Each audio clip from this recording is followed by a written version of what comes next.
we continue the conversation on who is God. Today, and gratefully, somebody mentioned this, today we are considered the universe God. Like I said in the video, I never heard of this concept until we went for an evangelism. And we're trying to invite the guy to church. And, you know, if I decided I wasn't doing church and all of that, so we should have the back and forth because I love when you say you don't even do church. I want to know why. So we're able to make him see that our church is different. You will enjoy it. He said, okay. He said, fine. He's going to come. I said, okay, are you coming? It was Saturday, right? Are you coming tomorrow? He now said, he will come if the universe asked him to come. I could not comprehend it. I was wondering, what do you mean by the universe? Isha gave all the explanations, but because I didn't even know the concept, having a conversation with him would be useless. It would knock me off, right? So I then went to study of, the God being the universe, and it's awesome. And by the way, peradventure, you're joining online and you believe in this concept. I just want to update everyone on what this concept is all about, because the truth is sometimes people believe in a concept they really don't know. So all I want to do is just to academics on that concept. But before then, I was trying to look at every human being is split, this theistic view or this theistic worldview. When we say who is God, about God, we all have, I believe every human being falls into 4 categories. The first is I hope we can all see it. Can we all see the screen? All right, go. What is this? Monotheistic worldview. Okay, for the sake of, now, I come with this kind of thing because this is house of rest. We have intellectual guys in house of rest. Some of this teaching, if I teach it somewhere, they will sleep throughout. They just say, what is this one? What is this one? Okay. So because we are intellectual guys, so we understand what I'm saying. When you see theistic, it talks about God. Okay, it's from the word theo. Theo means God. That's where they got theology from. Theology. God is theology is study, like biology. So the study of God, right? Theology. So this is this. So mono, of course, we all know what is mono means. So there are people who have a worldview that God is one. They don't believe in multiple gods. They believe in one God. There are cultures like that. For example, Christian falls under, we have a monotheistic worldview. That God is, we don't believe in pantheon of gods. We believe that God is one. Am I right?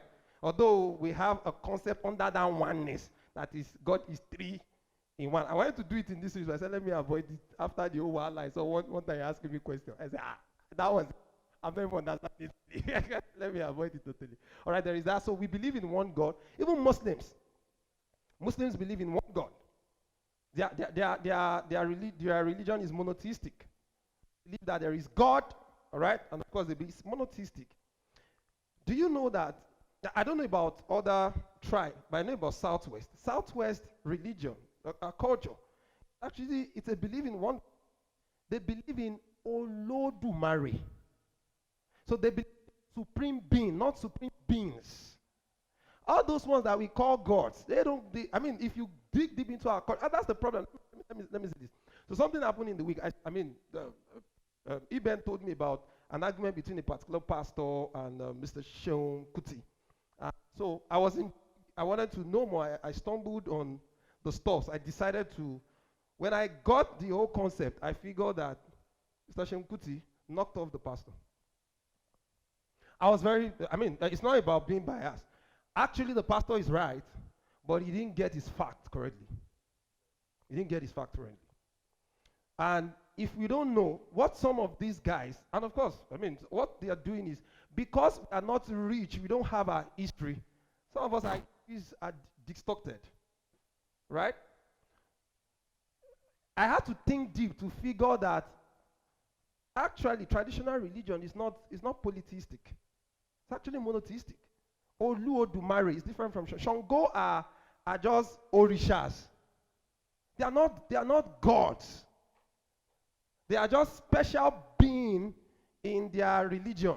Just like we, quote and unquote, thank God for understanding now. We also have special beings in Christianity, if not for understanding now. Why do we say the God of, and we mention a particular pastor? In other words, we try to classify that pastor as special. That's how Shangos are. Shangos are not gods. So even our tradition, I don't know about other tribes because I couldn't research into that, because our conversation is not even going into that. There's no point researching that. But the truth is, even traditional is monotheistic. They have a concept that God, the supreme being, is one. Isn't that beautiful? Despite the fact that there was no Christianity to tell them about that, somewhere in their instinct, they believe that there's a being. It's just so if you meet people, some are monotheistic, some are, let's say this together, some are polytheistic. All right? Of course, you know what polytheistic is. They believe in multiple gods. Okay? I think the India or some of the Asian countries believe in multiple gods. Okay? They believe you can serve 20 gods. You can serve pantheons of gods. They are polytheistic in their worldview. So they don't believe that there is one God. They believe that you can have this God. So it is fine. That's the worldview. And the truth is, some of us might have issue with it, but it's also because we didn't grow up from there. Honestly. There's a guy who comes to church here who is actually a Muslim, and then he said he's a Muslim because he was born into Muslim. This guy, I love having conversation. Very intellectual guy, extremely very intellectual guy. And so some of us, the reason we might be criticizing these folk is because we didn't grow up. If I had grown up in that concept, some of us we believe in multiple gods. So if you're grown up in the Arab world, some of us will be doing Bambi, all of that. Yeah. Okay? So that's just worldview. I don't want us to see anything special in it, because sometimes when we see the traditional guys dress the way they dress, we avoid them, right? He's just wearing his costume. And until you begin to see it like that, because fear kills more than the kill death, actually.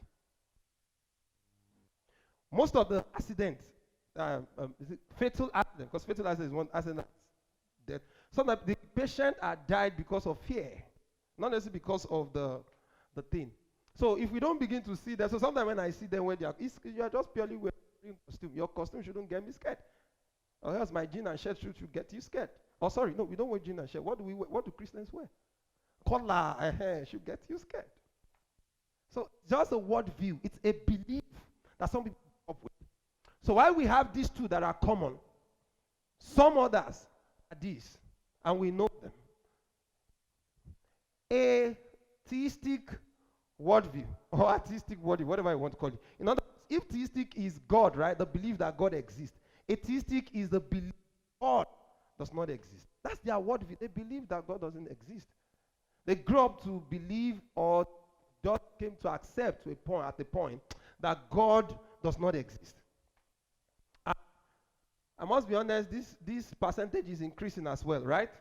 People are believing that maybe there is no God. However, why some people are believing that there is no God? Some people have a slight difference. And this is their own belief. That God is, can we say it together? Pantheistic. So they have a pantheistic worldview. What is pan? Pan is everything. And the is theo. So they believe that everything is God. They believe that God is heaven. Rather than saying that there is no God, they rather say, okay, God is everything. Everything is God. You have a song like that? You are everything. Who is that you there? Who is that you there? So we have a song in the Christendom that God is everything, and everything is you. So some people believe that concept. So if you sing it in the church, they say, yeah, you're correct. That's a fantastic worldview. This is okay, so for the sake of definition, I told you it's theology, so you're not learning anything new. Okay, pantheism is a belief that God and the universe are all the same. In fact, the God is the universe, or the universe is God. That's the belief. That when you look at everything, the plant, the animals, the stone, everything is God. Everything is God. That's their belief. Pantheists, they call themselves, as the people who believe in that. They reject the idea that there's a personal God. Sanami is enjoying my teaching. And if nobody is enjoying my teaching, she is responding to my teaching. Thank you, Jerry. I have a fan.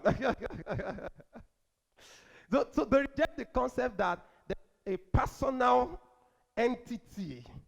They reject that personal God. No. They believe that God is everything. God is everything.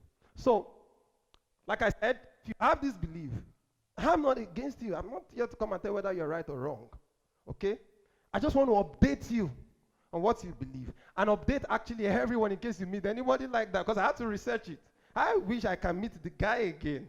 I can now tell him that this your belief is actually it's a very brilliant, beautiful concept. So there are three major approaches when you look at their belief. The first approach is, can we say this together? The classical religious approach to their beliefs. Generally, we believe the concept of omnipresence. Am I right? That's the general belief, that God is everywhere. That anywhere you go, God is. As well. The only thing is, so to say God is everywhere at all times, this argument comes from, is to say that God is everything. So if you say that God is everywhere at all times, definitely, God is everything. Because anywhere you go, there's always something, right?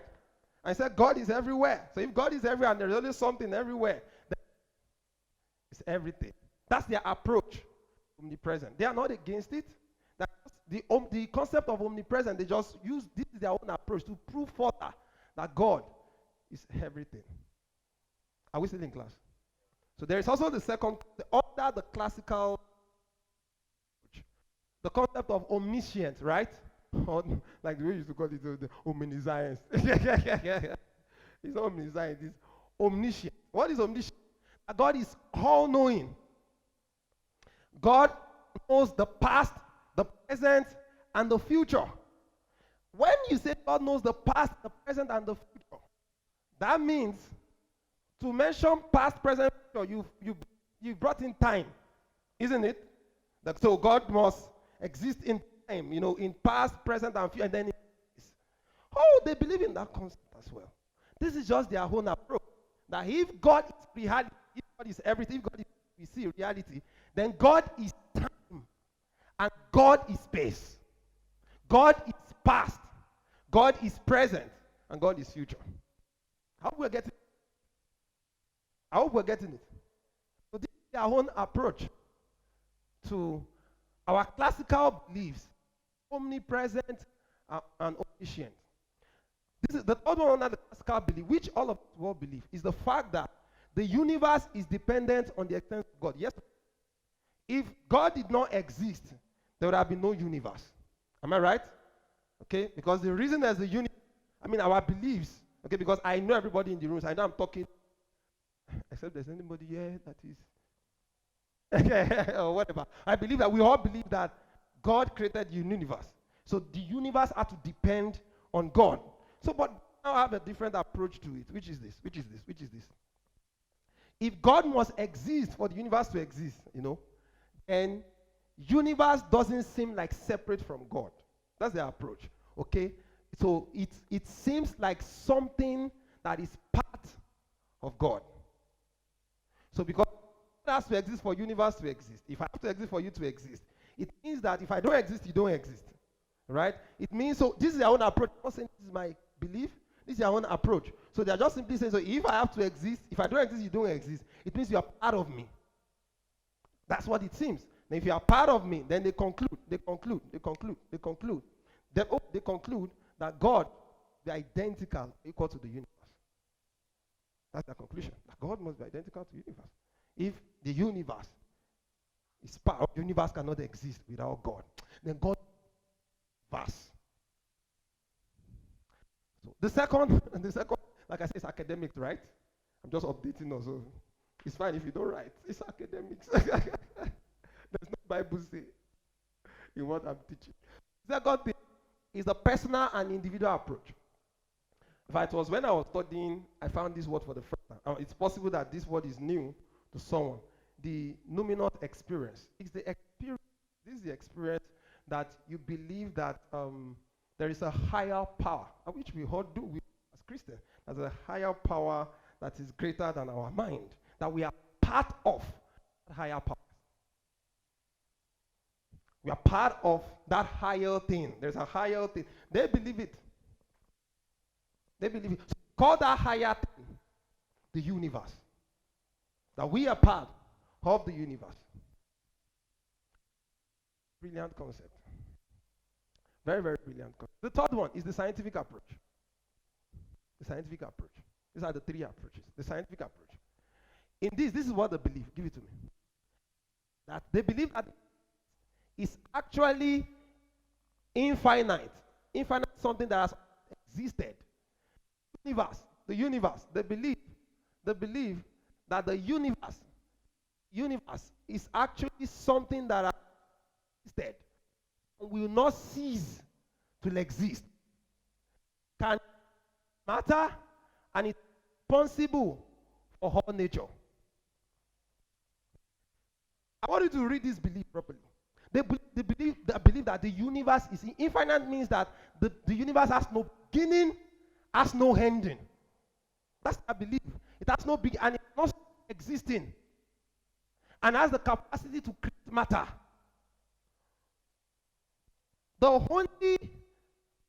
Which being do you think fits into this concept with our own ideology? The only being that fits into this concept would be God. That's why. So they believe that God and universe are identical.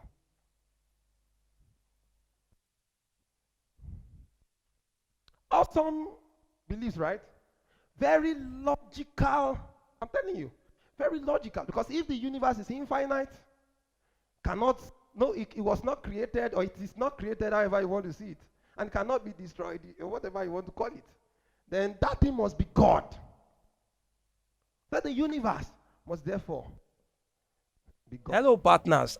Thank you for your generous giving. Your giving has helped us, impact our world, impact our community, do many things that God has laid in our heart. Take the message to reach people globally. Thank you so much. And I want to call and encourage you to partner, support, and give to us as we take the message further. We have a plan and a vision to reach between 500,000 or 1 million people on a weekly basis. And with your generous donation and giving, we will be able to. So if you love to partner with us, you've been blessed by this ministry, the details are on the screen. Blessings. So I have my response to this approach. I have my response. But before my response, so there's a German philosopher, right? Because this conversation has been for long, that gave a particular statement on this universe being God. And he said something very, very, very, very, yeah, good. I cannot pronounce it. I just put it there. Otto.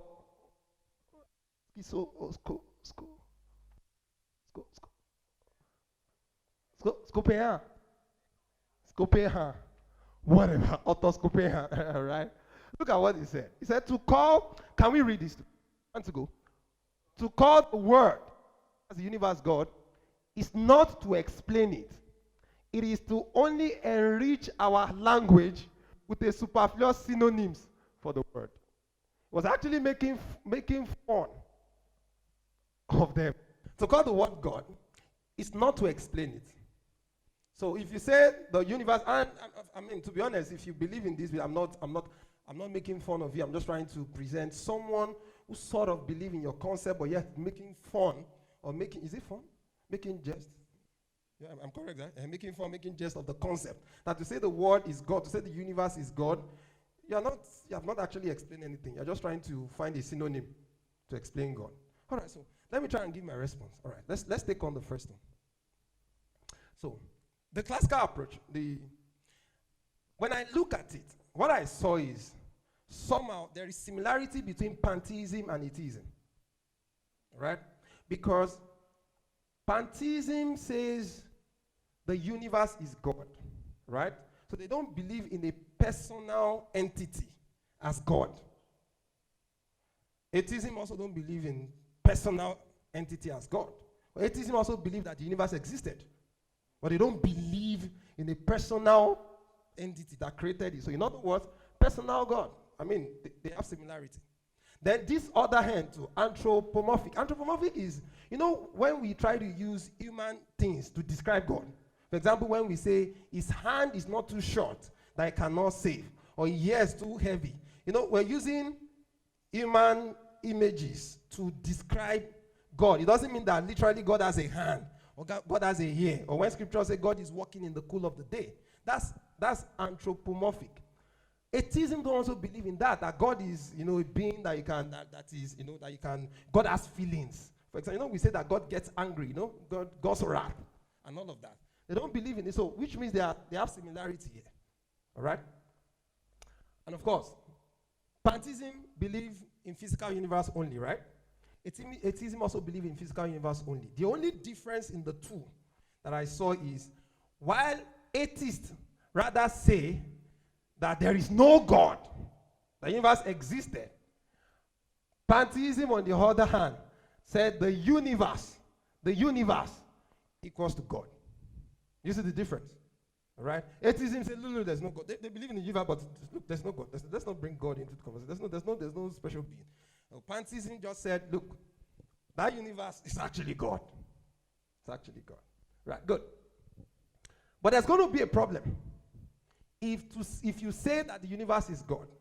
Because for the universe to be God, entity, it must possess a level of consciousness. Because how do you have capacity to you must have a level of consciousness. Guess what? They have answer for this.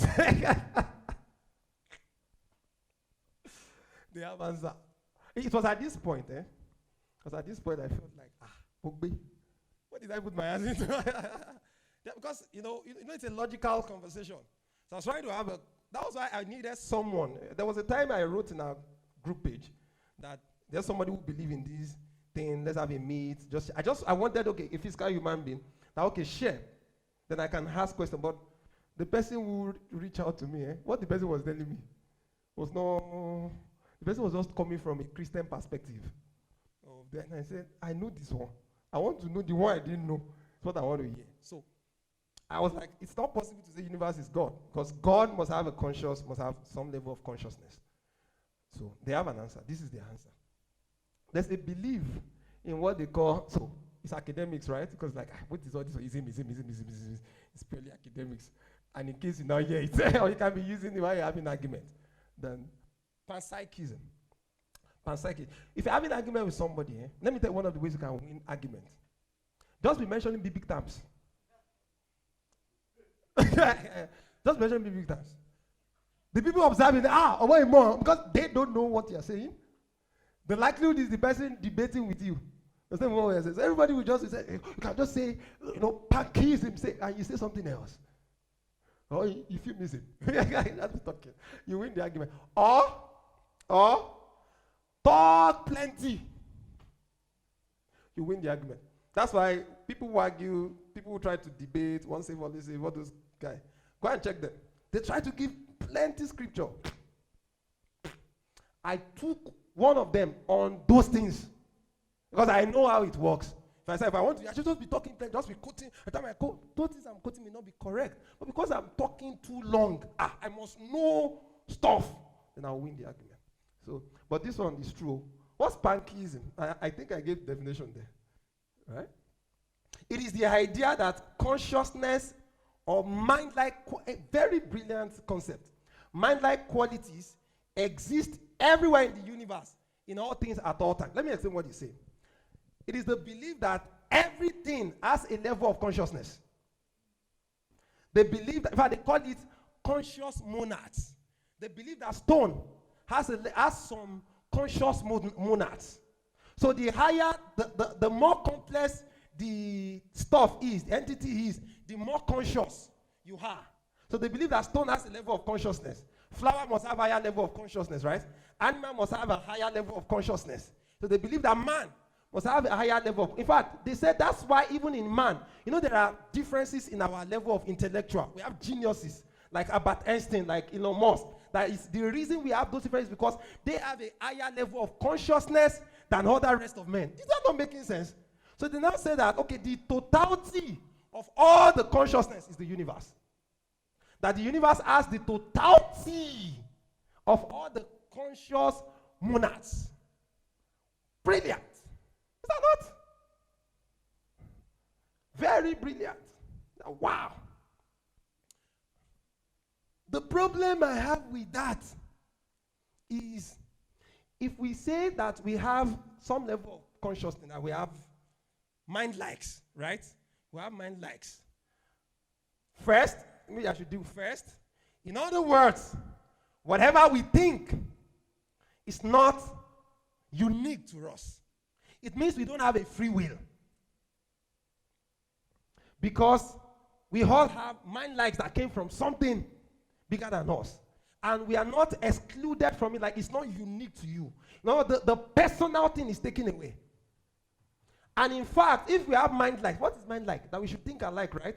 The question will be, how come that I don't think like Pastor EY? Why do we have fundamental differences? Is it because I'm smarter than him, or he's smarter than me? Maybe, maybe not, right? But they might have to deal with free will. If you believe in that general consciousness and mind like that, you might have to deal with free will. Whether you can answer that, I don't know. Like I said, I'm just trying to update you. The other one you might have to deal with is, give it to me, moral values.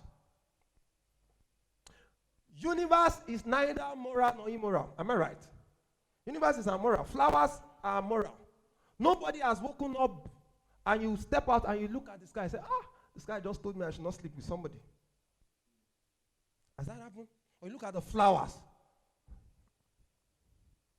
At the end of the day, whatever, and I think that's where that guy is, that the universe, there's a feeling they feel. Whatever you feel, we also feel it. Whatever you feel is subjective, not objective. So this belief would not make it to be objective. In other words, what you feel is right is what you do. The day that guy felt, maybe the universe told him to show up in church, he came, right? He came. I'm still begging the universe to tell him to come back. Universe, I beg. So it is about feeling. And let me tell you about this thing, this feeling thing, which I was trying to say last week about the fanatics. Because Christians, we do it. That when it comes to our beliefs, there are things we should be single-minded about. We should be closed-minded about.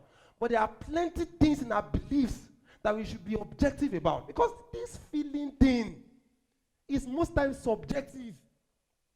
Have you noticed that anytime you feel great, ideas flow to your mind well? Anytime you are happy. Why? So there's a connection between the chemicals that is released into your soul and how you even hear God. Why is it that you hear more in toilet?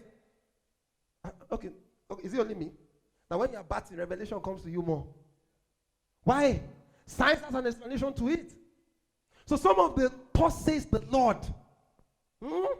I wish I have the sisters. You know those sisters? Those pre-cocoa sisters. Most times it's not God. It's feelings. It's something that has been there. I've met sisters that would say, I can't go with that guy. Why? You know the excuse? The Lord is not God's will. The Lord, I believe that there is God's will thing. The Lord did not tell me. Eventually, by the time we have conversation, it is because somewhere in the subconscious of the person, she has defined the type of person she wants. So until she meets that type of person, that feeling, it will not click. So when you come and say, I don't know, but there is something with you. And that's why when they meet the person too, they begin to feel in a particular way. Do you understand? So it's the same thing. If you are saying there is this consciousness, we have to, where do we get moral values from? Who taught us morals? Because our values will be subjective, not objective. It will be based on the way I feel. The universe. Like that guy not showing up, but the day he showed up, the Sunday we thought was good, he didn't show up. So imagine if we're having dealings with such a person, and we have to base everything on your consciousness or conscious monad. And maybe a medical, is the one treating you, your personal doctor. And he wakes up that day, and the universe says you shouldn't come to the office. So you know this, you see why our word is saying. Because there are basic things we have agreed to. Whether you feel like it or not, you should be at your workplace, yes or yes. Basic. Your feelings notwithstanding. Are there not times you've woken up on a Sunday, you didn't feel like going to church? Are there not times like that? It has happened plenty times. Oh. Deacon is where is he campaign witness? I woke up today because I slept very late. The time I woke up, I said, I wish today was not Sunday. I didn't feel like. If I was believing in the universe concept, you know, it's easy to say the universe did not want me to show up in church. Pure feeling. Let's go to the scientific. The claim that the universe is infinite cannot be supported by any scientific fact. Google me on this. Fact check me, I dare you. The claim that our world has existed infinite, there's no beginning, it's not true. Evolution theory, Big Bang theory does not even support it. Big Bang theory believes that the world started on a particular day. There is something, there's a Big Bang, there's a day that the world started. Before that day, we can't even talk of before because there was no time. It was immediately the world started, time and space began. So to say that the world is there is no scientific fact that can prove this. The world began on a particular day. If the world began on a particular day, the question was, who began the world? Who began the universe? If it began. If you say, yeah, it began by itself, which is possible. If you say it began by itself, which is possible. But you would have to hold on to this belief. That which means, give it to me now, that's what I was pointing my hand. Which means you have a design with no designer. A beautiful world, well designed. It has no designer. It means you would have to believe. You have to believe. I don't know if I put the second there. Yeah, that something came from nothing with no one behind it. If you believe that the world, and well, why you can believe that? But if you pay attention to pattern in the universe, if you pay attention to pattern in our universe, you cannot agree to this thing, right? If something should happen in your house, will you believe that it came from nothing with no one behind it? Will you believe it? You want an explanation, isn't it? You want an explanation. Have you seen a design before? The design just existed. Nobody designed it. Have you walked into a clean room before and you assume it has been there ever since? Which means for there to be a design, there must be a designer. For there to be something, there must be someone behind that thing. And that's what theistic view is. That we believe that God is the one that has started everything we've seen. So where there is a design, there must be a what? A designer. So if the world is not infinite, if science doesn't have a proof for that, science believes that the world is finite, the world started someday. Who started it? Who started it? Someone must have started it. If you say nobody started it, then you must believe the day when you get to your house and you found a plate of food in your table, and you see that you're the one that opened your door, and the last you check, you didn't put food on the would you be curious that how did this, would you conclude and say, yeah, something can come out of nothing with no one behind it? It's not logical, right? Very illogical. Several years ago, over 4,000 years ago, the psalmist gave us a concept. Psalm 24 verse 1. Can we read? I'm almost done. Can we read together? 1 to go. The earth is the Lord's, and everything in it, the world and all who live. Before there was ever a theory of pantheism, before there was ever that, the psalmist, which I believe David, got a concept Now you see, this word, this earth, belongs to someone. Everything in it belongs to someone. The world talks about cosmos, that's the universe. The universe and all who live in it. Somebody owns our planet. Somebody owns our planet. Our planet did not exist by itself. When you see a phone and you didn't see the owner, do you conclude, the creator of the phone, do you conclude that the phone has no creator? The fact that the phone exists is a proof somebody must have made the phone exist.